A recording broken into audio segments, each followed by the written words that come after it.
1947 से लेकर हिंदू सभा राम जन्मभूमि का मुकदमा लड़ रहा था। यही लाल कृष्ण आडवाणी सहित भारतीय जनता पार्टी और आरएसएस के प्रमुख नेताओं ने हमारे नेताओं से संपर्क किया और उन्होंने कहा कि भाई साहब, आप लोग इस तरीके से मुकदमे लड़ते रहेंगे, अगर आप कहें तो इसका हम राजनीतिकरण कर दें और अपनी सरकार बन जाएगी तो राम जन्मभूमि का मुकदमा ठीक ठाक हो जाएगा।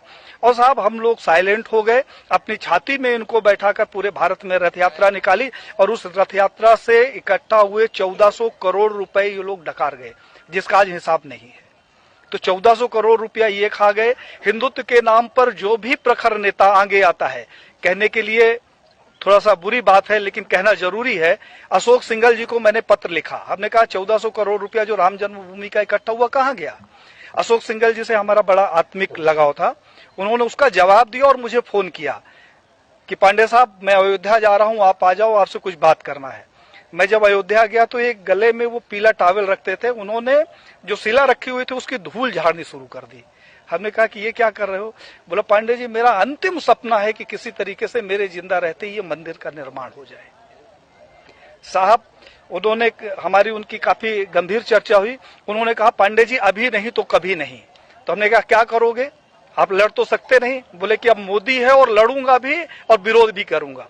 और साहब, अशोक सिंघल जी एक स्वस्थ व्यक्ति जिसके साथ हमने 2 दिन बिताया, वो दिल्ली जाता है और अचानक उसकी मौत हो जाती है।